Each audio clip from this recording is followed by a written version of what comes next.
The morning sun filtered through the grimy windows of Rosie's diner, casting long shadows across the checkered linoleum floor. Grace Miller moved between tables with practiced efficiency, her sneakers squeaking softly against the worn surface. The familiar aroma of coffee and bacon filled the air, mixing with the sound of sizzling griddles and the low murmur of morning conversations. "More coffee, Mr. Patterson?" Grace asked, her smile genuine despite the exhaustion shadowing her green eyes. She'd worked a double shift yesterday and her feet still ached, but rent was due in 3 days and she was $40 short. The elderly man nodded, his weathered hands wrapped around the warm mug. "You're a lifesaver, Grace. Best coffee in Chicago." Grace laughed softly. "That's because Rosie makes it strong enough to wake the deceased." She caught herself. Strong enough to really get you going. She'd been working at Rosie's diner for 2 years now, ever since she'd arrived in Chicago with nothing but a backpack and determination to build something better than the life she'd left behind.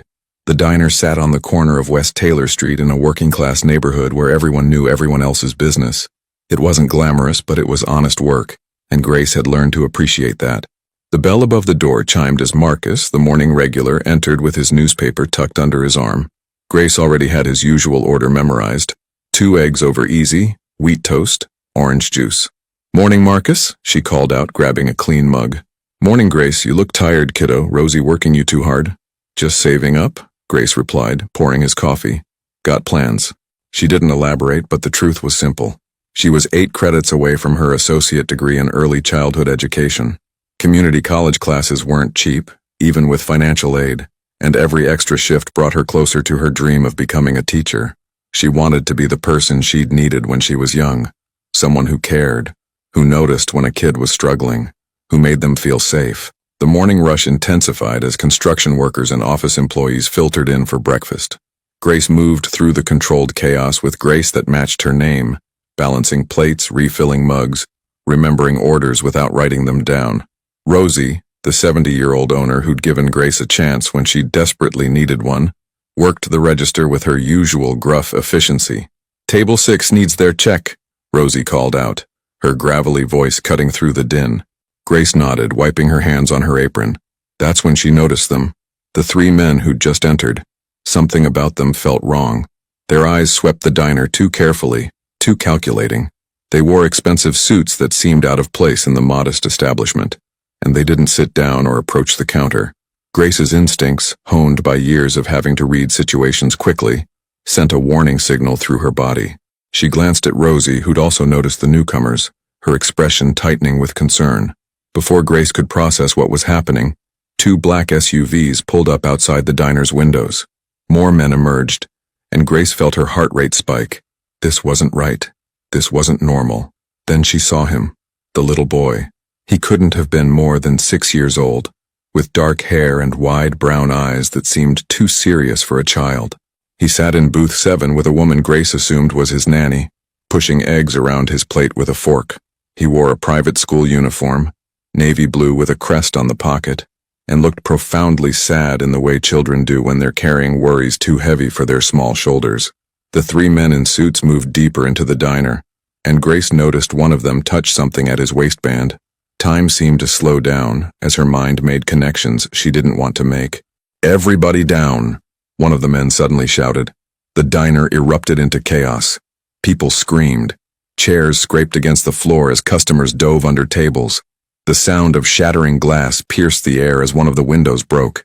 Grace's training, the safety videos Rosie made everyone watch, her own survival instincts from a difficult past, kicked in immediately.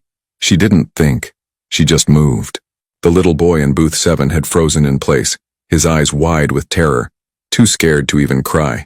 The woman with him had dropped to the floor, hands over her head, but the child remained sitting upright, exposed and vulnerable. Grace launched herself across the diner, her body moving before her mind could catch up. She reached the boy in 3 seconds flat, grabbing him and pulling him down to the floor beneath the table. She positioned her body over his, making herself a shield between him and whatever danger filled the diner. "It's okay, honey," she whispered urgently, her voice surprisingly steady despite the adrenaline flooding her system. "I've got you. Just keep your head down and don't look up. I've got you." The boy trembled beneath her, and she felt his small hands clutch at her uniform. He was crying now, silent sobs that shook his little frame. Grace adjusted her position, making sure every inch of him was covered, her arms wrapped protectively around his head. The chaos continued around them. More shouting, the sound of running feet. Something heavy crashed to the floor. Grace squeezed her eyes shut and focused on keeping the boy calm, whispering reassurances she barely believed herself. "You're safe. I promise you're safe. What's your name, sweetheart?" Ethan. The boy managed to choke out between sobs. "Ethan, that's a strong name. My name is Grace. I need you to be really brave for me, Ethan. Can you do that? Just stay still and keep your eyes closed." Time lost meaning. It could have been 30 seconds or 30 minutes. Grace's heart hammered against her ribs so hard she thought it might break through. Her body was tense, ready to absorb whatever might come. Every maternal instinct she possessed focused on protecting this child she didn't know. Then, cutting through the chaos like a blade through silk, a voice rang out. "Don't touch her!" The command was absolute, delivered with such authority that the entire diner seemed to freeze. Grace felt the shift in the air, the sudden stillness that followed violence. She didn't dare move, didn't dare lift her head to see who'd spoken. Heavy footsteps approached their table.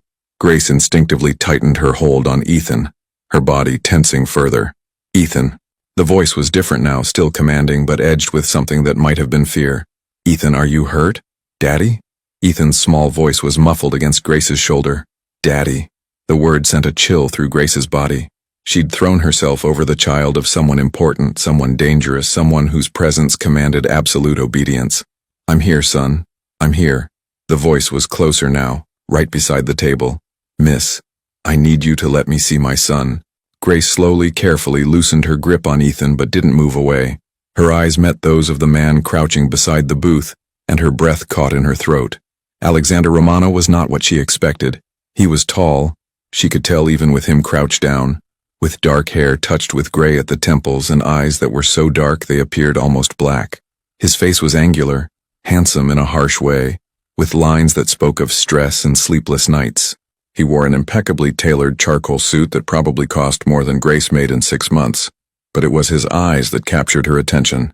They were looking at her with an intensity that made her feel exposed, vulnerable. But there was something else there too. Recognition, perhaps.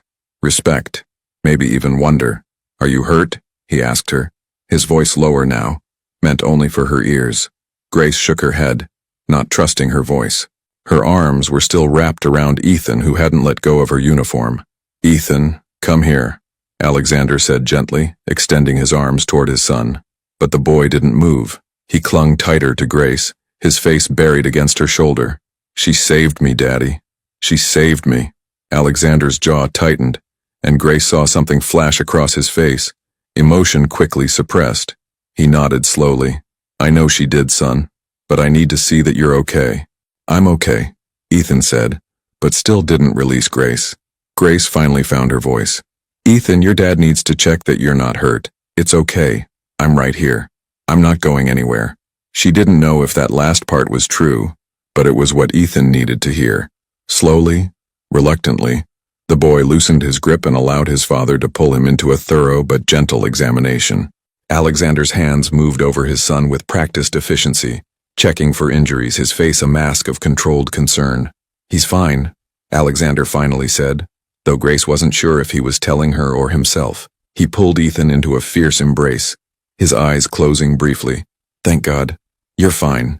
Grace took the opportunity to try to crawl out from under the table, but her legs had turned to jelly. Adrenaline had kept her moving before, but now that the immediate danger had passed, her body was rebelling. Her hands shook uncontrollably. "Easy," Alexander said, one hand still holding Ethan while the other reached out to steady Grace. "Don't try to stand too quickly." His hand was warm and steady on her arm, and Grace found herself focusing on that point of contact to ground herself. She managed to slide out from under the table and sit back against the booth, her breathing rapid and shallow. The diner was a disaster. Tables and chairs were overturned. Broken dishes littered the floor.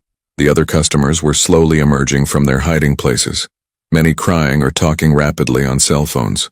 Rosie stood behind the counter, her face pale but her spine straight, already trying to restore order. The men in suits, Alexander's men, Grace realized, were positioned strategically around the diner. The nanny who'd been with Ethan was being helped to her feet by one of them, her face tear-streaked but seemingly unharmed. "What happened?" Grace managed to ask, her voice hoarse. Alexander's expression hardened. "People who don't know when to leave well enough alone." He stood, still holding Ethan, who had his face pressed against his father's neck. "Marcus, secure the perimeter. Thomas, handle the witnesses carefully." The men moved immediately, responding to orders with military precision. Grace watched, her mind struggling to process the situation. This was Chicago, and she'd heard stories. Everyone had. Stories about families who controlled territories, who operated in the shadows, who wielded power that had nothing to do with laws or elections. She'd just thrown herself over the son of someone from that world. "Your Grace?" Alexander asked, drawing her attention back to him. "How did you—" She stopped, seeing his glance toward her name tag. "Right. Yes. Grace Miller." "Grace Miller," he repeated, as if testing the weight of her name. "You threw yourself over my son without hesitation." It wasn't a question, but Grace answered anyway. Anyone would have done the same. "No," Alexander said flatly. "They wouldn't have. Most people would have protected themselves first. That's human nature. But you didn't even think about it, did you?" Grace shook her head slowly. "He's a child." There wasn't time to think. Something shifted in Alexander's expression, a crack in the controlled facade. "You could have been seriously hurt. But I wasn't." Grace forced herself to take a deep breath, trying to slow her racing heart.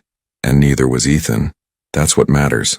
Ethan lifted his head from his father's shoulder, his tear-stained face turned toward Grace. "Thank you," he whispered. The simple words, delivered with such sincerity by such a small person, broke something inside Grace. Tears she'd been holding back started to fall, and she quickly wiped at them with shaking hands. "You're welcome, sweetheart." The sound of sirens filled the air outside, growing closer. Alexander's expression tightened. "Marcus, handle the police. Standard protocol." He looked down at Grace. "You'll need to give a statement." "What do I say?" Grace asked, suddenly afraid. She didn't understand this world, didn't know the rules. "The truth," Alexander said simply. "Men came in.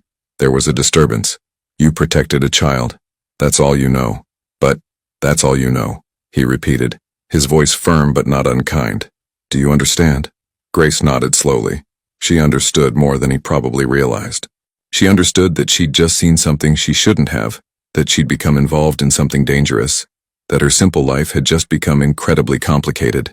2 police officers entered the diner, and Grace watched as Alexander transformed. The dangerous edge disappeared, replaced by the mask of a concerned father. He spoke to the officers with calm authority, explaining that his son had been having breakfast with his nanny when some kind of disturbance had occurred. Yes, his security team had responded. No, his son was unharmed thanks to the brave young woman who'd protected him. Grace gave her statement in a daze, her words mechanical. Yes, she'd seen men enter. Yes, there'd been shouting. No, she hadn't seen anything specific. She'd just reacted when she saw a child in danger. It was instinct. The officer taking her statement was kind, but Grace could see the calculation in his eyes. He knew who Alexander Romano was. Everyone did, even if they didn't say it out loud. "You did a good thing," the officer finally said, closing his notebook. "Brave thing." Grace wasn't sure if it was brave or stupid, but she nodded anyway. As the police continued their work, documenting the scene, interviewing witnesses, Grace stood off to the side, still shaking. Rosie came over and wrapped a thin arm around her shoulders. "You okay, kiddo?" the older woman asked quietly. "I don't know," Grace admitted. "I don't know what just happened." "You saved a little boy," Rosie said firmly. "That's what happened. Everything else," she trailed off, shaking her head. "Everything else is complicated." That was an understatement. Alexander approached them, Ethan still in his arms, though the boy had calmed considerably. "Miss Miller, I'd like to speak with you privately before I leave." Rosie squeezed Grace's shoulder and moved away, leaving them alone, or as alone as they could be in a diner full of police and witnesses. "I owe you a debt," Alexander said quietly. "One I can never fully repay. You put yourself in danger to protect my son without knowing who he was or what the situation was. That kind of courage is rare."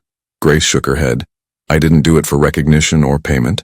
I did it because he's a child who needed help. I know. That's what makes it remarkable." Alexander shifted Ethan in his arms.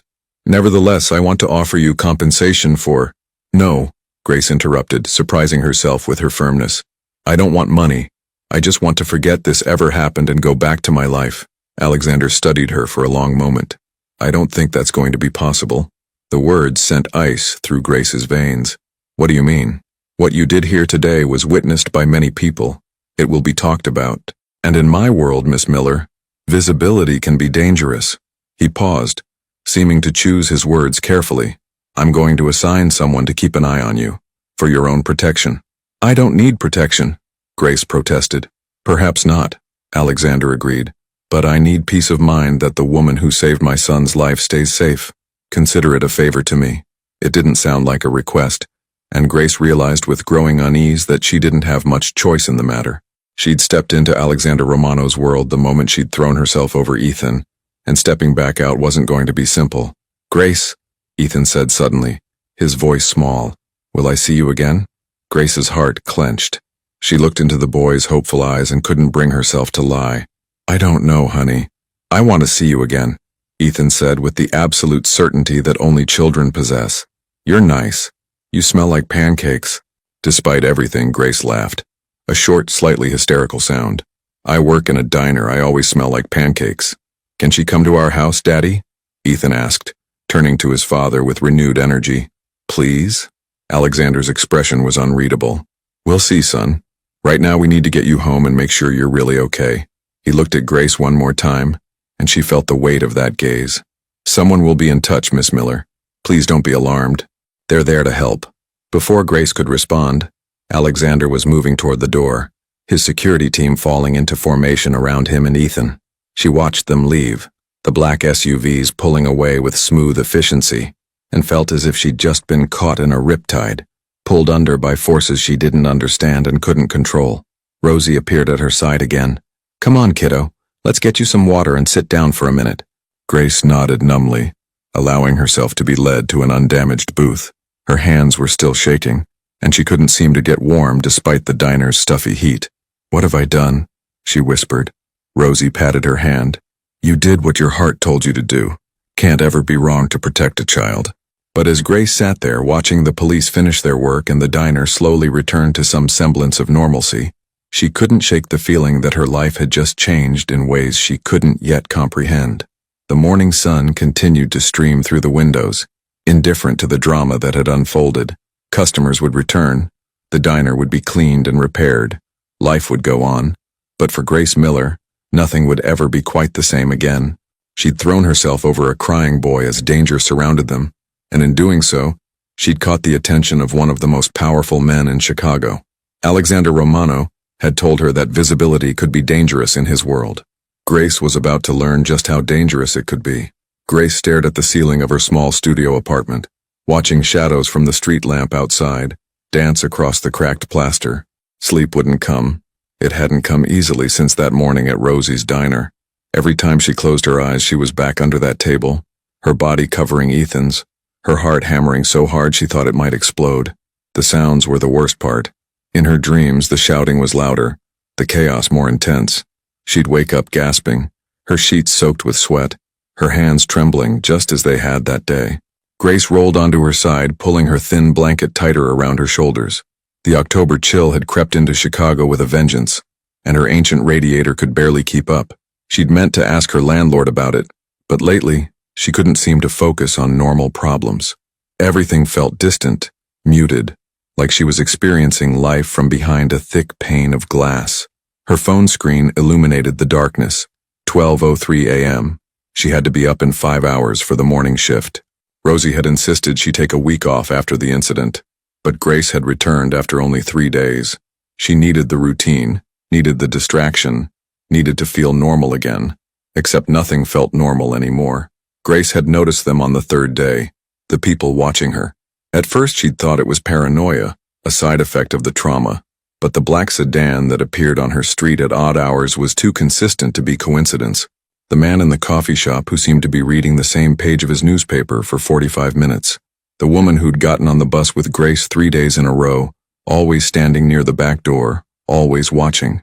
Alexander had said he would assign someone to watch over her, but these people didn't feel like protection. They felt like predators circling prey. Grace finally gave up on sleep around 2 a.m. She made herself chamomile tea, the cheap kind from the corner store, not the fancy organic stuff she couldn't afford, and sat by her window, watching the empty street below. Chicago at night had always made her feel small but safe, anonymous in the sprawling urban landscape. Now it just made her feel exposed.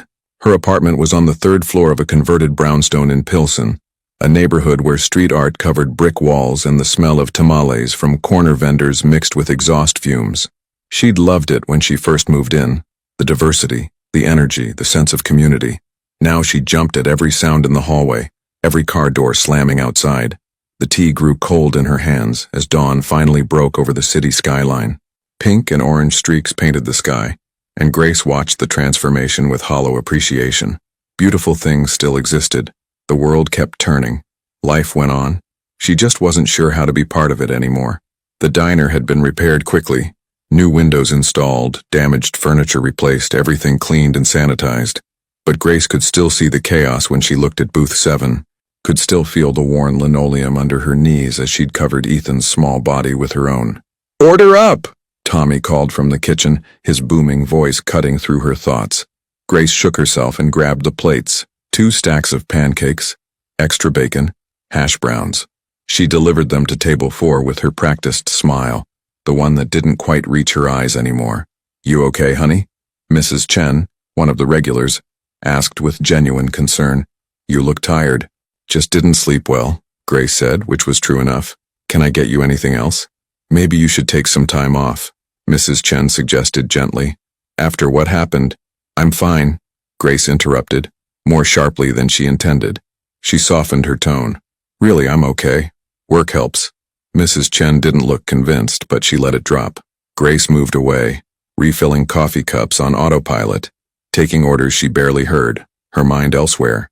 She was pouring coffee for table 8 when she felt it, that prickling sensation on the back of her neck that meant someone was watching her. Grace turned slowly and froze. Alexander Romano sat in booth 3, looking completely out of place in his dark suit and expensive watch. He wasn't alone. 2 men Grace recognized from that day stood near the door, their presence subtle but unmistakable. They weren't customers. They were guards. Grace's hand trembled slightly and coffee splashed onto the saucer. She set the pot down carefully and walked over to him, very aware that every eye in the diner was now tracking her movement. "Mr. Romano," she said quietly, her voice steady despite the anxiety churning in her stomach. "What are you doing here?" "Having breakfast," Alexander replied calmly, gesturing to the menu in front of him. "I hear the pancakes are exceptional. You don't strike me as a pancake person." The corner of his mouth twitched, not quite a smile but close. "You'd be surprised what I enjoy, Miss Miller. May I have coffee?" Grace retrieved a clean mug and poured, hyper-aware of his dark eyes following her every movement. "How's Ethan?" "He's well. He asks about you frequently." Alexander wrapped his hands around the mug, and Grace noticed the scars on his knuckles. Faint, old, speaking of a rougher past than his current polished appearance suggested. "That's actually why I'm here. To tell me about Ethan? To thank you properly." Alexander reached into his jacket pocket and Grace tensed involuntarily. He noticed, and his movements became deliberately slow as he withdrew an envelope. "And to offer compensation for your bravery." Grace stared at the envelope as he placed it on the table between them. It was thick, cream-colored, expensive-looking. "I told you I don't want money. It's not charity, Miss Miller. You were traumatized while protecting my son. The least I can do is ensure you have the resources to process that trauma. Therapy, time off work, whatever you need."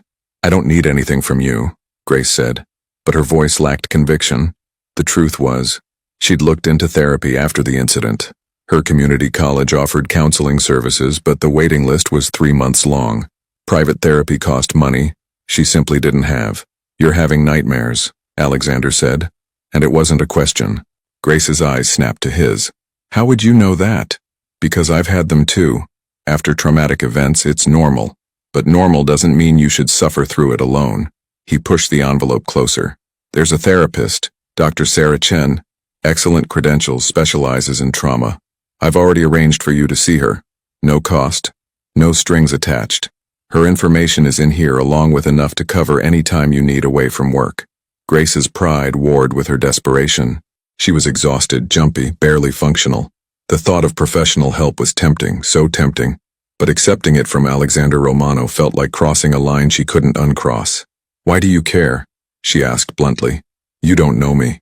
You threw yourself over my son, Alexander said, his voice low but intense.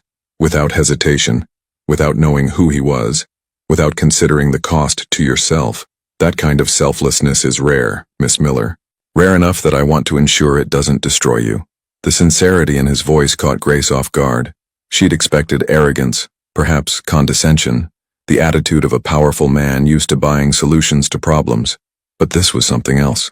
Genuine gratitude mixed with what might have been respect. I can't accept this, Grace said finally, though she didn't push the envelope back. Can't or won't? Both. Neither. I don't know. Grace rubbed her temples, feeling the familiar pressure of an impending headache. This isn't my world, Mr. Romano.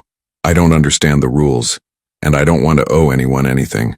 You don't owe me. I owe you. Alexander leaned back against the booth, studying her with those unnervingly perceptive eyes. But I understand your hesitation, so let me make you a deal. Take the therapist's information. Go see her once. If you don't find it helpful, you owe nothing. If you do, consider it my way of saying thank you for giving my son back to me unharmed. Grace wanted to refuse. Every instinct told her to maintain distance, to keep her life separate from whatever complicated world Alexander inhabited. But the exhaustion was winning. The nightmares were winning. The fear that followed her through every day was winning. One session, she heard herself say. Just one. Alexander nodded, seeming satisfied. That's all I ask. He stood, leaving money for coffee he hadn't drunk, and Grace noticed how the entire diner seemed to release a collective breath as he moved toward the door. Before leaving, he turned back. Miss Miller, one more thing. Have you noticed anyone following you? Grace's blood ran cold. How did you? Because I have people watching you too, and they've reported seeing others. Not my people. His expression hardened. If anyone approaches you, anyone makes you feel unsafe, you call this number immediately. He placed a business card next to the envelope. Grace picked it up. Heavy cardstock, embossed letters, a single phone number. No name, no title. Who would be following me? Grace asked, though she dreaded the answer. People who might see your connection to my son as leverage, Alexander said carefully. It's being handled, but I need you to be cautious, aware of your surroundings. Trust your instincts. You're scaring me. Good. Fear keeps you alert. Just don't let it paralyze you. He gestured to the card. Call if you need anything, day or night. Then he was gone, his guards following like shadows, and Grace was left standing in the middle of Rosie's diner, holding an envelope full of money and a phone number that felt like a lifeline and a trap all at once. Grace stood in the doorway of her apartment, staring at the interior with mounting dread. The space looked the same as when she'd left that morning. Her bed was still unmade. Her small kitchen still had dishes in the sink. Her second-hand furniture arranged exactly as it had been. But something was wrong. The books on her shelf were slightly askew, as if someone had pulled them out and replaced them carelessly. Her closet door, which she always kept closed, stood slightly ajar. The bathroom cabinet, had she left it open that morning? Grace's heart raced as she stepped fully inside, closing and locking the door behind her. She moved through the apartment systematically, checking everything. Nothing appeared to be missing. Her laptop was still on the desk, her small jewelry box untouched. The $40 in emergency cash she kept in a coffee can still there. But someone had been here. She was certain of it. Grace grabbed her phone with shaking hands and pulled out Alexander's business card. She stared at it for a long moment, pride warring with fear. Calling him would mean admitting she needed help, would mean pulling herself deeper into his orbit. The decision was made when she noticed her journal, the cheap spiral notebook where she wrote her thoughts before bed, was sitting on her nightstand. She always kept it in the drawer. Always. Someone had read her journal, had been in her most private space, touched her most personal thoughts. Grace dialed the number. Alexander answered on the second ring. Miss Miller. Someone was in my apartment, Grace said without preamble, her voice tight with barely controlled panic. I don't think they took anything, but they were here. They went through my things. Are you there now? His voice was sharp, focused. Yes. I just got home and leave. Now. Don't pack anything, don't wait, just leave the apartment and go somewhere public, a coffee shop, a store, anywhere with people. Do you understand? But now, Grace. It was the first time he'd used her first name, and the urgency in his tone propelled her into action. Grace grabbed her purse and fled her apartment, taking the stairs 2 at a time. She burst out onto the street, the cool evening air hitting her face as she looked around wildly. Where should she go? The corner store was 2 blocks away, always busy this time of night. She started walking fast, then jogging, her breath coming in short gasps that had nothing to do with exertion and everything to do with fear. Behind her, she heard footsteps matching her pace. Grace turned onto a busier street, relief flooding through her as she saw other people, a couple walking their dog, a group of teenagers laughing outside a taqueria, an elderly man sweeping the sidewalk in front of his shop. She ducked into a brightly lit coffee shop called The Daily Grind, practically falling through the door. The barista looked up in surprise. "You okay, miss?" Grace nodded, not trusting her voice, and ordered the first thing she saw on the menu, a latte she didn't want. She found a table near the window where she could watch the street and sat down, her hands wrapped around her phone like a lifeline. It rang 3 minutes later. Alexander. "I'm at a coffee shop on 18th Street, Grace said immediately. "The Daily Grind." "I know. My people are outside. They'll stay with you until I arrive." "You're coming here? Did you think I wouldn't?" There was something almost offended in his tone. "You called me because you were afraid. That makes it my responsibility to ensure you're safe." Grace wanted to argue that she wasn't his responsibility, that she'd managed to take care of herself for 23 years without his help, but the words died in her throat because right now, in this moment, she was grateful someone was coming. "Okay," she whispered. 20 minutes, Alexander promised. "Stay where you are. Stay visible. You're safe, Grace." The line went dead, and Grace set her phone on the table, her latte cooling in front of her untouched.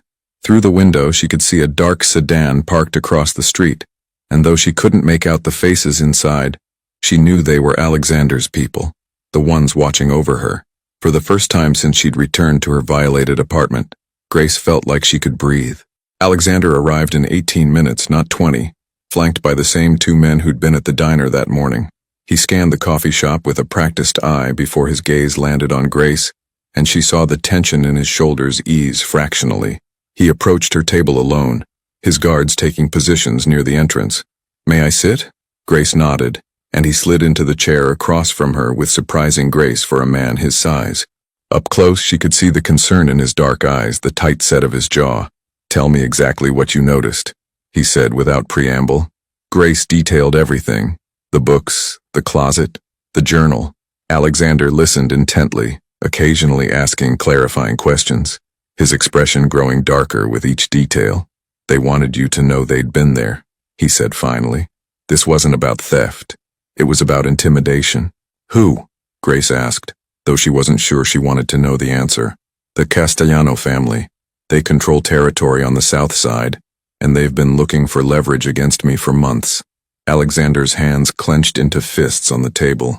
"They saw what you did for Ethan and now they think you matter to me." "But I don't," Grace protested. "We barely know each other. That's not how they see it. You saved my son's life. In their world that creates a bond, a connection they can exploit." He paused, seeming to weigh his next words. "Grace, I need to be honest with you. This situation is more complicated than I initially anticipated. The break-in at your apartment is just the beginning. They're going to keep pushing, keep testing to see if you're truly under my protection." "And am I?" Grace asked quietly. "Under your protection?" Alexander met her eyes. "If you want to be. But that comes with conditions. You'd need to let my people stay close. You'd need to follow security protocols. Your freedom would be restricted, like a prisoner, like someone whose safety I consider a priority." He leaned forward slightly. "I won't lie to you and say this is ideal. It's not. But the alternative is leaving you vulnerable to people who have no qualms about using innocent civilians to achieve their goals." Grace felt tears prick her eyes. Tears of frustration, fear, exhaustion. "I just wanted to help a little boy, that's all. I didn't ask for any of this." "I know." Alexander's voice softened. "And if I could undo it, keep you separate from my world, I would. But we're past that point now. The question is, what do we do moving forward?" "I don't know," Grace admitted. "I can't afford to move. I can't quit my job. I barely make rent as it is. I don't have options, Mr. Romano." "Alexander," he corrected, "and you have more options than you think. For starters, you're not going back to that apartment tonight. I've already arranged accommodations at a hotel. Somewhere secure, somewhere safe. Your things will be collected and brought to you." "I can't afford a hotel."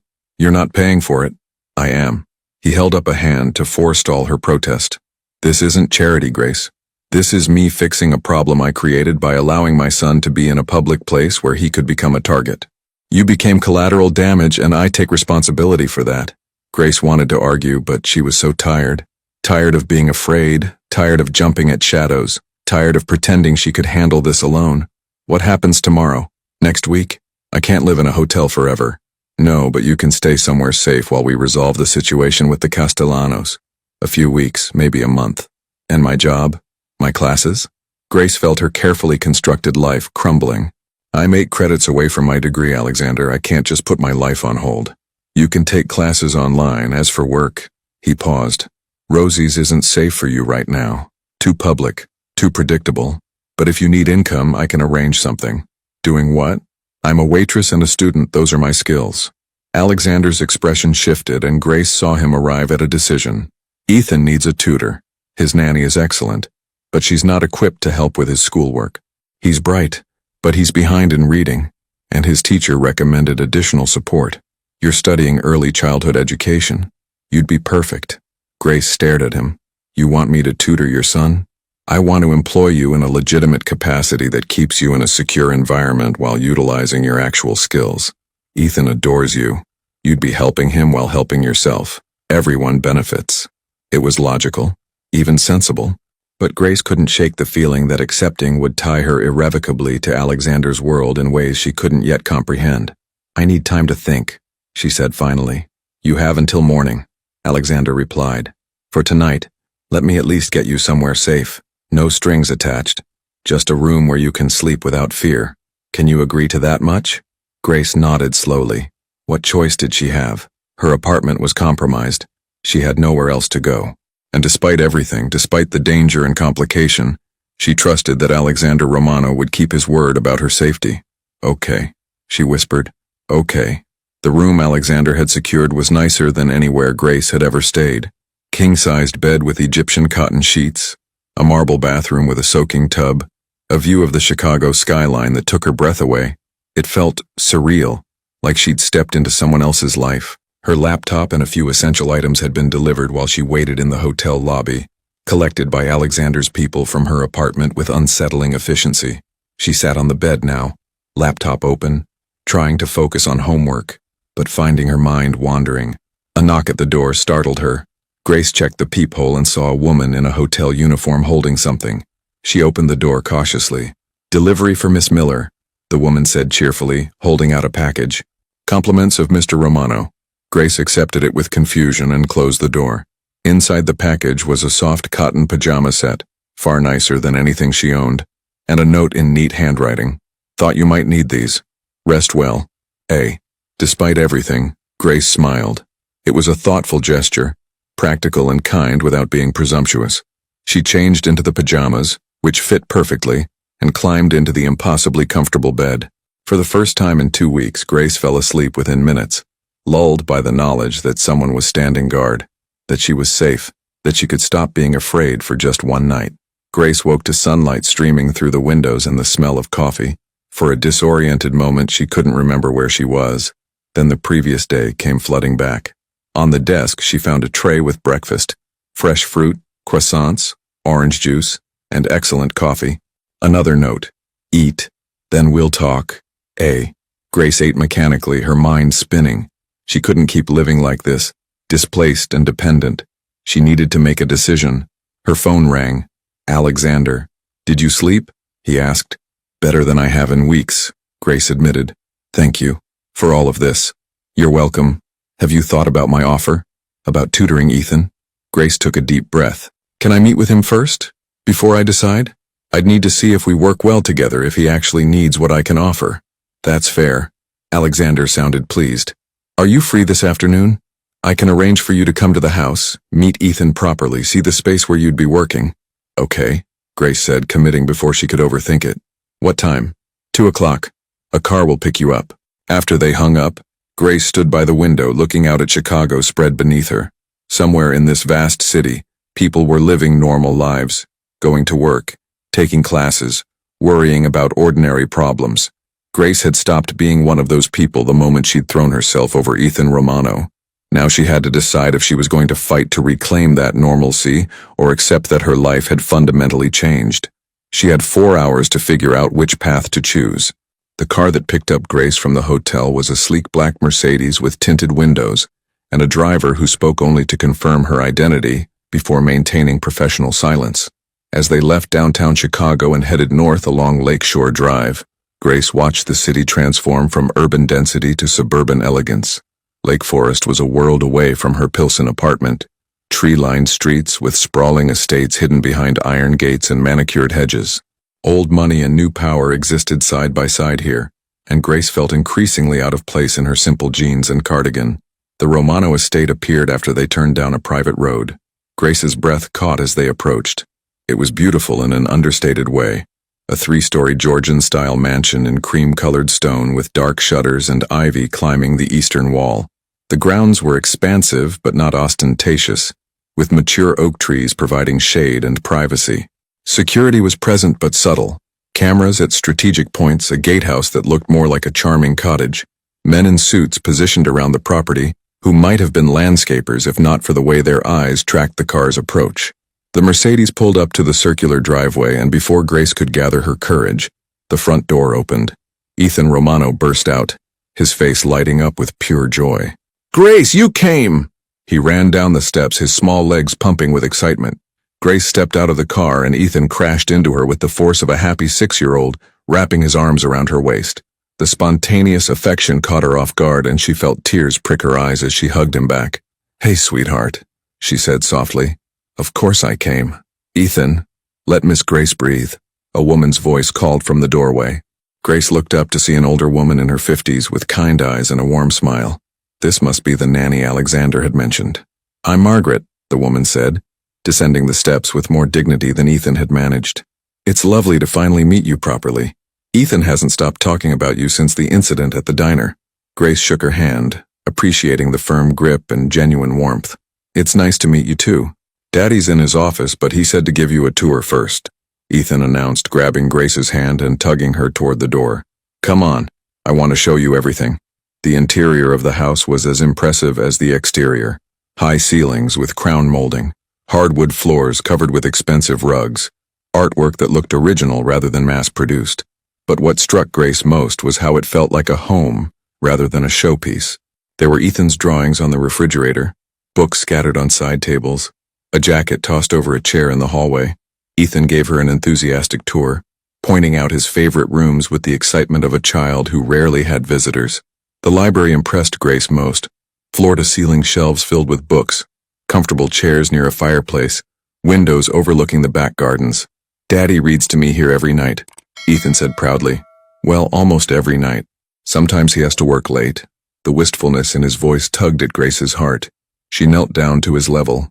"What's your favorite book?" Ethan's face brightened. "Where the Wild Things Are. Do you know it?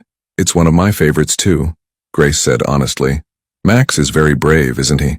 "Like you," Ethan said with childlike certainty. "You were brave when you saved me." Before Grace could respond, a deep voice spoke from the doorway. "He's right. You were incredibly brave." Alexander Romano stood in the library entrance, dressed more casually than she'd seen him before. Dark slacks and a white button-down shirt with the sleeves rolled up to his forearms. He looked less like a powerful businessman, and more like a father, and the transformation was startling. "Daddy!" Ethan ran to his father, who scooped him up easily despite the boy's size. "Did you finish your work? Can Grace stay for dinner?" "Let's not overwhelm her," Alexander said with amusement. "She's here to see if tutoring you would be something she's interested in. Remember what we talked about?" Ethan nodded seriously. "I have to be a good student and show her my schoolwork." "Exactly." Alexander set his son down and looked at Grace. "Thank you for coming. I know this is all rather unconventional." "That's one word for it," Grace said, managing a small smile. Over the next hour, Grace reviewed Ethan's schoolwork with him in the bright, spacious room that served as his study area. Margaret brought them lemonade and cookies, and Grace was impressed by how the household ran, organized but not rigid, comfortable but not chaotic. Ethan was indeed bright, as Alexander had said, but his reading skills lagged behind his comprehension. He could understand complex concepts when they were explained to him, but struggled to decode written words. Grace recognized the signs. possible dyslexia, or another learning difference that had gone undiagnosed. "You know what I think, Ethan?" Grace said after listening to him struggle through a paragraph. "I think your brain works in a really special way. You're super smart, but reading might always be a little trickier for you than other things. And that's okay. There are lots of ways to be smart." Ethan looked at her with hope. "Really? My teacher says I need to try harder." Grace felt a flash of anger at the teacher but kept her voice gentle. "Trying hard is important, but so is finding the right way to learn. If I work with you, we'll figure out what works best for your brain. Deal?" "Deal." Ethan's smile was radiant. After the tutoring session, Margaret took Ethan to wash up for snack time, leaving Grace alone with Alexander in his study. The room was masculinely elegant.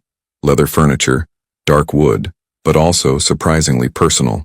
Photos of Ethan at various ages covered one wall, and Grace noticed none included a woman who might have been his mother. "He likes you," Alexander said, pouring 2 glasses of water from a crystal pitcher. "More importantly, you understand him. You saw his learning challenges immediately. Has he been evaluated?" Grace asked, accepting the glass. "For dyslexia or other processing differences?" "His school suggested it, but I've been resistant." Alexander sat in the chair across from her, suddenly looking tired. "I didn't want him labeled, limited by other people's expectations." "Labels aren't limitations if they lead to the right support," Grace said carefully. "Ethan is incredibly bright, Alexander. With the right approach, he could excel. But he needs someone who understands that his brain works differently. Not wrong, just differently." Alexander studied her for a long moment. "You really are studying to be a teacher." "Was," Grace corrected quietly. "I had to drop my classes this semester. After everything that happened, I couldn't focus, and I couldn't afford to fail. I was planning to re-enroll next semester, but now—" She trailed off, gesturing vaguely at the complicated situation her life had become. "What if you didn't have to wait?" Alexander leaned forward. "Work with Ethan 3 days a week, Monday, Wednesday, Friday, 4 hours each day. That gives you Tuesday and Thursday for online classes if you re-enroll. I'll cover your tuition." "I can't let you do that," Grace protested automatically. "Why not? You'd be providing a valuable service. Ethan needs you, Grace. I can hire any number of tutors with impressive credentials, but credentials don't matter if they don't connect with the child. You connect with him. He trusts you. That's worth far more than any degree." Grace wanted to argue, but the offer was tempting. Too tempting. "What's the catch?" "The catch is that you'd need to work here at the estate. It's the only place I can guarantee your security right now." Alexander's expression grew serious. "The situation with the Castellanos hasn't improved. If anything, it's escalated. They know you've been staying at the hotel. They know you came here today. They're watching, waiting for an opportunity." "An opportunity to do what?" "To use you against me," Alexander said bluntly. "They believe you matter to me because you saved Ethan. They think taking you would give them leverage. But I don't matter to you," Grace said, though even as she spoke, she wondered if it was entirely true. "We barely know each other. That's semantics to them. You're connected to my son, therefore you're connected to me." He paused. "And for what it's worth, you do matter. Anyone brave enough to shield a child from danger matters. Your safety has become important to me, whether you understand that or not." Grace felt heat rise to her cheeks at the intensity in his voice. She looked away, focusing on a photo of young Ethan on the wall. "If I agree to this, and I'm not saying I am, what would it look like? I can't just move in here." "Why not?" "Because—" Grace struggled to articulate the boundary she felt crumbling. "Because that would be crossing a line. I'd be in your home, in your life, in your space. That's too much, too fast, too complicated." "You wouldn't be in my space," Alexander clarified. "The estate has a guest house, 2 bedrooms, full kitchen, completely private. You'd have your own entrance, your own life. You'd just be on the property. Safe. For how long? Until the situation resolves. A few weeks, maybe a month or 2. "And if it doesn't resolve?" Grace challenged. "What if this is permanent? What if being connected to you means always looking over my shoulder, always being afraid?" Alexander's jaw tightened. "Then I'll give you a way out. New identity, relocation to another city, enough money to start over. I won't let you be trapped in my world indefinitely if you don't want to be." The sincerity in his voice was undeniable. Grace realized that Alexander Romano, for all his power and reputation, was genuinely trying to do right by her. The knowledge shifted something in her perception of him. "I need to think about it," she said finally.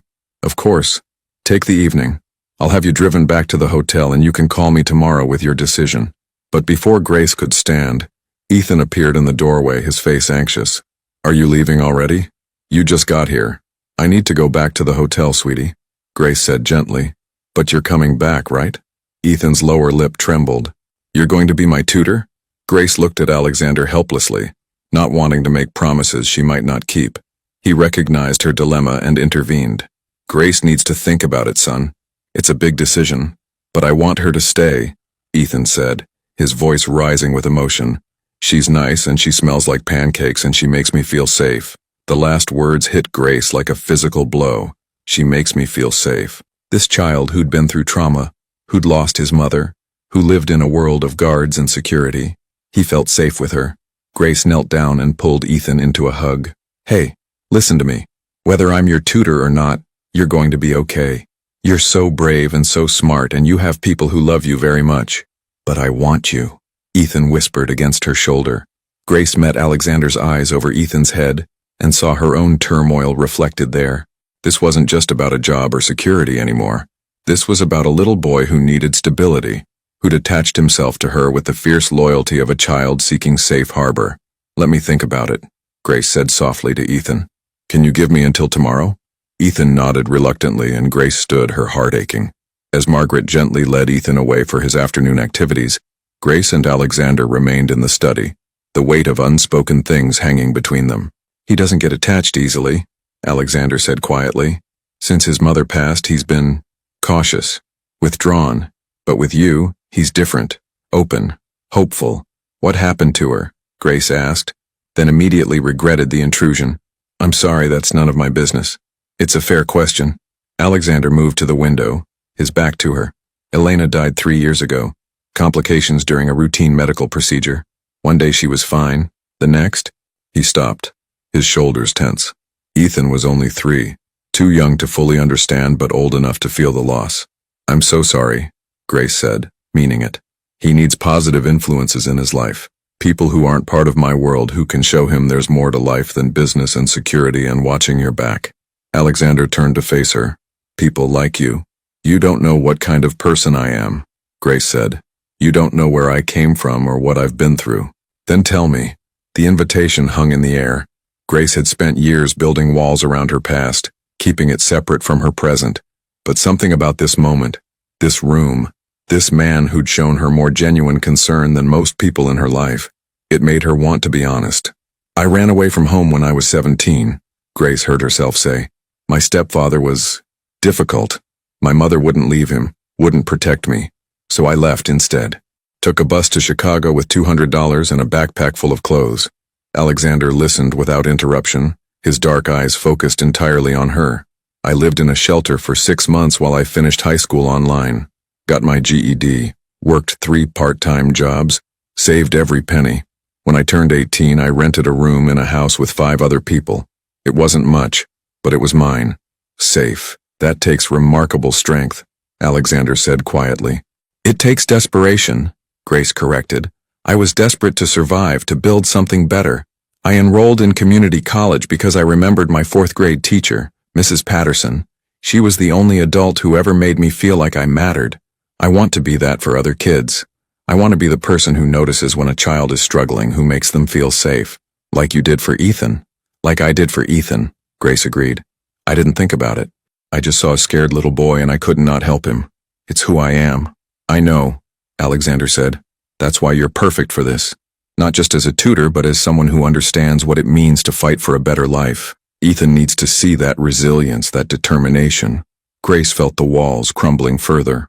What if I can't give him what he needs? What if I'm not enough? You are enough, Alexander said with conviction. You've always been enough, Grace. You just need to believe it. The vulnerability of the moment was broken by Grace's phone buzzing.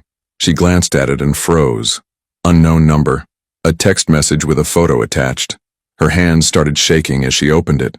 The photo was of her, taken today as she'd gotten into the Mercedes outside the hotel. The message below read, "Nice car.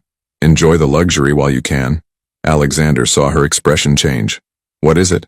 Wordlessly, Grace handed him the phone.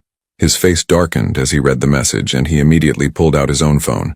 "Marcus, get up here now," he said curtly. We have a problem. Within minutes, 3 men appeared in the study. Alexander showed them Grace's phone, and they began discussing security protocols in clipped professional tones. Grace felt like she was floating above the scene, watching it happen to someone else. This was real. The danger was real. These weren't vague threats. Someone was watching her, tracking her movements, making sure she knew it. Grace, Alexander's voice cut through her spiraling thoughts. Look at me. She focused on his face, using it as an anchor. You're safe here, he said firmly. This message was designed to scare you, to make you feel vulnerable. Don't give them that power. They know where I am, Grace said, her voice barely above a whisper. They're watching. And so am I, Alexander countered. So are 20 trained professionals whose job is to keep this property secure. They can send messages. They can try to intimidate, but they cannot touch you here. Marcus, one of Alexander's security team, stepped forward. Miss Miller, we're going to trace this number and increase surveillance on all entry points to the property. Your phone will be secured against further unwanted contact. You're safe.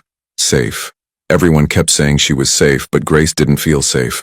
She felt trapped, cornered, like prey being circled by predators she couldn't see. I want to go back to the hotel, she said suddenly, standing. I need to think. I can't think here. Grace, Alexander began. Please, she cut him off, desperation creeping into her voice. I just need space. Just for tonight. Tomorrow I'll give you my answer, but right now I need to be alone. Alexander studied her for a long moment, then nodded. Okay, but you're not going back to the hotel. It's been compromised. That's how they got today's photo. Marcus will take you to a different location, somewhere secure that they don't know about. Okay, Grace agreed, too overwhelmed to argue. The drive to the new location, a corporate apartment in a high-security building downtown, passed in a blur. Marcus was professional and kind, explaining the building's security features, showing her how to use the special access codes, making sure she had everything she needed. But once he left and Grace was alone in the sterile modern apartment, the full weight of her situation crashed down on her. She couldn't go back to her old life. Her apartment wasn't safe. Her job wasn't safe. The simple existence she'd fought so hard to build had been shattered the moment she'd thrown herself over Ethan Romano. Grace sank onto the expensive leather couch and let herself cry. Deep, wrenching sobs that came from a place of pure exhaustion and fear and grief for the life she'd lost. Her phone rang around 8 p.m. Alexander, are you okay? He asked without preamble. No, Grace said honestly. I'm really not. Do you want me to come there? Yes, she thought. I want someone to tell me this will all be okay. But she said, no, I need to figure this out on my own. Grace, there's something I need to tell you. Alexander's voice was serious. I spoke with some people after you left. We can end this. End what? The threat from the Castellanos. I can arrange for you to disappear. New identity, new city, complete fresh start. Full financial support for as long as you need it. You could finish your degree anywhere in the country. Live without fear. Be free. The offer should have been tempting. Should have been exactly what she wanted. But Grace found herself asking, what about Ethan? He would understand eventually. Would he? Grace challenged. Or would he just feel abandoned by another person he'd grown attached to? Silence on the other end of the line. You're asking me to choose, Grace said slowly, working through the realization as she spoke. Stay and help Ethan but live with restrictions and danger. Or leave and be free but abandon a little boy who needs me. I'm not asking you to choose, Alexander said quietly. I'm giving you options. There's no wrong answer here, Grace. But there was. Grace knew there was, because the moment Ethan had said, she makes me feel safe, the choice had already been made. I'm staying, Grace said, surprised by the firmness in her own voice. I'll take the tutoring position. I'll stay at the guest house. I'll follow your security protocols. But I have conditions. Name them. I continue my online classes. I maintain my independence as much as possible, and you're honest with me. About the dangers, about the situation, about everything. No protecting me from the truth. Agreed, Alexander said immediately. Anything else? Yes. Grace took a deep breath. I want to help Ethan not just with schoolwork but with processing his trauma. What happened at the diner affected him too. He needs support, maybe counseling. I want to make sure he gets it. I'll arrange it. There was something in Alexander's voice. Respect, maybe gratitude. Thank you, Grace. Don't thank me yet, Grace said. I have no idea what I'm doing. None of us do, Alexander replied. We're all just trying to do our best with impossible situations. After they hung up, Grace stood at the floor-to-ceiling windows, looking out at Chicago's glittering skyline. Somewhere in this city, people were making her life dangerous.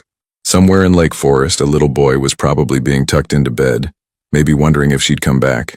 Grace thought about Mrs. Patterson, her fourth-grade teacher, the woman who'd noticed a quiet, sad girl and had made her feel seen, the woman who'd inspired Grace to want to help children herself. Mrs. Patterson had once told her, "Sometimes the bravest thing you can do is stay when every instinct tells you to run."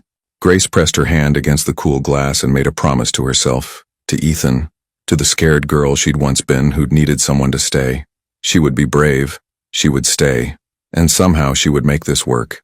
Tomorrow, her new life would begin. Grace had settled into an unexpected rhythm at the Romano estate. The guest house became her sanctuary, cozy and private, with a view of the gardens. 3 days a week she worked with Ethan, watching him blossom under her patient guidance. His reading improved steadily once they found strategies that worked with his learning style rather than against it. What surprised Grace most was how natural it all felt. Ethan's laughter as they played educational games, Margaret's warm presence and motherly advice, even Alexander's occasional appearances in the study, observing lessons with quiet approval. But the elephant in the room was growing harder to ignore. Alexander had started joining them for dinner twice a week, casual family meals that felt dangerously domestic. Grace found herself looking forward to his arrival, watching for his car in the driveway, her heart doing an inconvenient flutter when he smiled at something Ethan said. "Miss Grace is the best teacher ever," Ethan announced one evening over pasta. "Right, Daddy?" "She certainly is," Alexander agreed, his dark eyes meeting Grace's across the table with an intensity that made her breath catch. Later, after Ethan was in bed, Alexander found Grace in the library. She was curling up with a book, trying to focus on her online coursework. "May I?" he asked, gesturing to the chair beside her. Grace nodded, hyper-aware of his proximity as he sat down. The air between them felt charged, heavy with things unsaid. "Grace, I need to tell you something," Alexander began, his voice lower than usual. "The situation with the Castellanos, it's more complicated than I initially explained." Grace's stomach tightened. "What do you mean?" "There's been communication, negotiations. They're willing to back off to leave you alone." He paused, his jaw clenching. "But they want assurances that you don't mean anything to me beyond being Ethan's tutor." "I don't," Grace said automatically, though the words felt hollow. "Don't you?" Alexander's gaze was penetrating. "Because I'm finding it increasingly difficult to maintain that fiction." Grace's heart hammered. "Alexander, I know this is complicated. I know I have no right to feel this way. But Grace, watching you with Ethan, seeing your strength and kindness being near you," he stopped himself, running a hand through his hair in frustration. "I'm saying too much." "No," Grace whispered. "You're saying what I've been trying not to think about." The admission hung between them, dangerous and honest.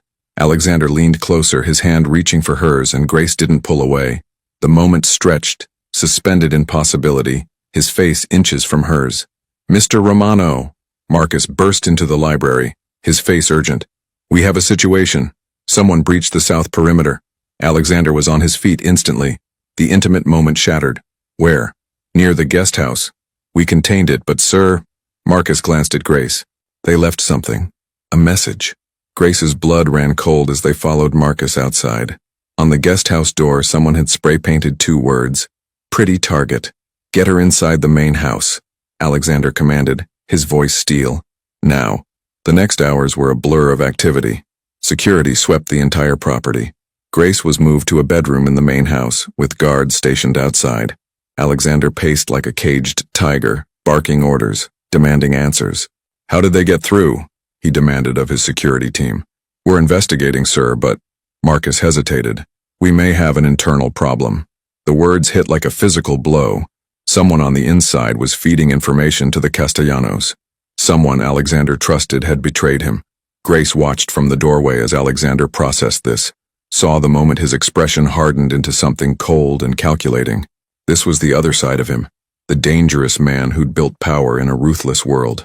"Find them," Alexander said quietly. "I don't care how long it takes." Over the next 2 days, the investigation intensified. Grace barely saw Alexander, who was consumed with securing his household and identifying the traitor. Ethan sensed the tension, becoming clingy and anxious. "Is Grace leaving?" he asked his father one afternoon, his voice small. "No, son. Grace is staying right here where she's safe." But when Ethan's private school called about an assembly the next afternoon, one that required parent attendance, Grace volunteered to go with Alexander. Ethan needed normalcy, needed to see his world continuing despite the chaos. They were walking Ethan to his classroom when Grace noticed something wrong. A man near the parking lot watching them too intently, another by the gymnasium entrance. Her instincts, honed by weeks of vigilance, screamed danger. "Alexander," she said quietly, gripping Ethan's hand tighter. "Something's wrong."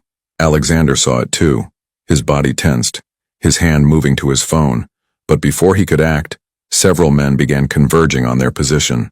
Without thinking, Grace scooped up Ethan and ran toward the school's main office, where she knew there would be administrators and witnesses. Alexander's security detail materialized from seemingly nowhere, intercepting the men, creating a barrier. Grace didn't stop running until she reached the principal's office, bursting through the door with Ethan in her arms. "Lock down the school, now!" The principal, recognizing the urgency, immediately triggered the security protocol. Doors locked automatically, an alarm sounded, and Grace held Ethan close as he trembled against her. "You're okay, sweetheart. I've got you. You're safe." "Grace?" Ethan's voice was muffled against her shoulder. "You saved me again." Tears streamed down Grace's face as she rocked him gently. "Always, Ethan, I'll always keep you safe." When Alexander finally reached them, after his team had secured the situation, his face was pale beneath his composure. He pulled both Grace and Ethan into his arms, holding them with a fierceness that spoke of fear finally released. "Thank you," he whispered against Grace's hair. "God, Grace, thank you." That evening, back at the estate with extra security posted, Alexander gathered his core team in his office. Grace was included now, no longer just the tutor, but someone integral to Ethan's safety. "The traitor has been identified," Marcus announced. "One of the perimeter guards. He's been removed and is being questioned." "The Castellanos' message is clear," Alexander said grimly. "They're willing to escalate, to target Ethan directly." "Then what do we do?" Grace asked, exhausted and afraid but refusing to show it. Alexander looked at her with something like wonder. "We show them that you're not a weakness to exploit. You're the reason they'll never succeed." Later, alone with Ethan as she tucked him into bed, Grace stroked his hair gently. "Grace?" Ethan's sleepy voice was thoughtful. "Are you going to stay forever?" Grace's heart clenched. "Do you want me to?" "Yes. You and Daddy both keep me safe. We're like a team. A team. A family." The words Ethan didn't quite say, but Grace heard anyway. "Get some sleep, brave boy," she whispered, kissing his forehead. She found Alexander in the hallway, clearly having been waiting for her. Without words, he pulled her into his study and closed the door. "Grace, I need to know—" He stopped, starting again. "Today at the school you didn't hesitate. You could have run, saved yourself, but you took Ethan and ran toward safety for both of you." "Of course I did. He's—" Grace struggled to explain. "He matters to me, you both do. And you matter to us," Alexander said fiercely. "More than I ever intended. More than is wise or safe. Then we're all fools together," Grace said with a trembling smile. Alexander cupped her face gently, his thumb brushing across her cheek. "I can't promise you a normal life, Grace, but I can promise you'll always be protected, valued, cherished." "That's enough," Grace whispered. "It's more than enough." They stood together in the quiet study, two people who'd found something unexpected in the chaos. Connection, trust, and the fragile beginning of something that might become love. Outside, security patrolled the grounds. Threats still lurked in the shadows. But inside, in this moment, Grace finally understood what it meant to choose to stay, to fight for something worth protecting. She'd crossed the line completely now. There was no going back. And she didn't want to.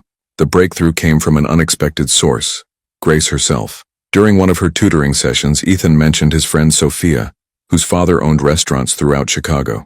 Grace remembered Alexander mentioning the Castellanos had business interests in hospitality. A conversation led to research, which led to discovering financial records that Marcus's team could use as leverage. "You found the connection we needed," Alexander told Grace in his study, genuine admiration in his voice. "The Castellanos have been laundering money through legitimate businesses. With this evidence, We have negotiating power. The meeting was arranged on neutral ground, a lawyer's office downtown. Alexander went armed with documentation and a proposal, mutual non-interference. The Castellanos would leave his family alone, and he would keep the financial information private. Grace waited at the estate during the negotiation, pacing the library with nervous energy.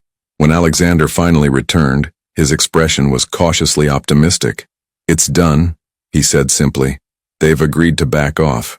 You're no longer a target." Grace felt her knees weaken with relief. "It's really over?" "The immediate threat is over. There are no guarantees in my world, Grace, but you're as safe as I can make you." The words hung between them, loaded with meaning. As safe as I can make you. Not perfectly safe, not completely free from danger, but protected to the best of his considerable ability. "So, what happens now?" Grace asked quietly. Alexander moved closer, his dark eyes searching hers. "That depends on what you want. You're free to leave, to return to your old life. I'll ensure you have everything you need. Finished tuition, apartment security, whatever you require. And if I don't want to leave, then I'm asking you to stay," Alexander said, his voice rough with emotion. "Not as Ethan's tutor, though I hope you'll continue that too, but as part of our lives, part of our family." Grace's heart raced. "Alexander, I need you to understand something. I'm not interested in being kept or protected like some fragile thing. If I stay, it's as an equal. I finish my degree. I work with Ethan because I want to, not because I owe you. I maintain my own identity. I wouldn't want it any other way," Alexander said. "You're not fragile, Grace. You're the strongest person I know. You threw yourself over my son without hesitation. You've faced threats with courage, and you've never lost sight of who you are. That strength is part of why—" He stopped, seeming to gather courage. "Part of why I've fallen in love with you." The words stole Grace's breath. She'd felt it growing between them, but hearing it spoken aloud made it real, terrifying and wonderful all at once. "I love you too," she whispered. "I didn't want to. I tried not to. But somewhere between tutoring sessions and family dinners and learning to trust again, I fell in love with both of you." Alexander pulled her into his arms and Grace let herself be held, feeling safe in a way that had nothing to do with security systems and everything to do with genuine connection. "Grace," Ethan's voice called from the hallway. "Are you still here?" They separated as Ethan burst into the library, his face lighting up when he saw her. "You didn't leave." "I'm not leaving," Grace said, kneeling to his level. "How would you feel about me staying? Not just as your tutor, but as part of your family?" Ethan's eyes went wide. "Like, forever?" "We'll take it one day at a time," Grace said carefully. "But yes, if you want that, I'd like to stay." Ethan launched himself at her with such force they both tumbled backward laughing. Alexander helped them up, and for a moment, the three of them stood together in the library, an unlikely family forged through crisis and choice. Grace sat in the garden of the Romano estate, her laptop open as she worked on her final paper for her degree. She'd be graduating in 3 weeks, finally achieving the dream she'd fought so hard for. Ethan played nearby with a soccer ball, his reading skills now at grade level thanks to months of dedicated work and the right support. He still had challenges, but he faced them with confidence now, knowing he had people who believed in him. Alexander emerged from the house, loosening his tie as he walked toward them. The sight of him still made Grace's heart skip, but now it was accompanied by a deep sense of belonging. "How's the paper?" he asked, dropping a kiss on top of her head. "Almost done. Dr. Martinez said it's some of my best work." "I never doubted it." Alexander sat beside her on the bench watching Ethan play. "Grace, there's something I want to ask you." Grace looked up from her laptop, noting the slight nervousness in his expression, rare for a man usually so controlled. "We've been building this life together for months now. You, me, Ethan, and I can't imagine it any other way." He pulled a small velvet box from his pocket, and Grace's breath caught. "I'm not asking you to be saved or protected. I'm asking you to be my partner, my equal, my love. Grace Miller, will you marry me?" Tears streamed down Grace's face as she looked at the ring.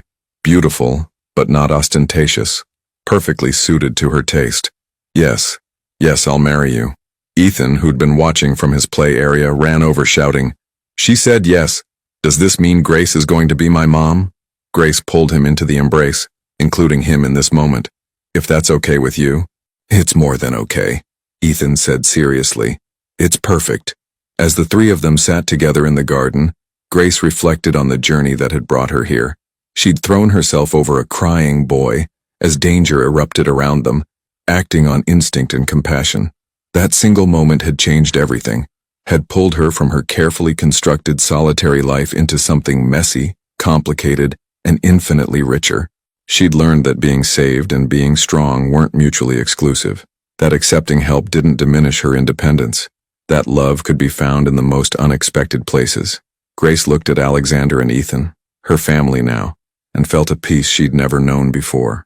Not the peace of safety from all danger, but the peace of knowing she'd found where she belonged. She'd crossed every line, broken every rule, taken every risk, and she'd do it all again in a heartbeat.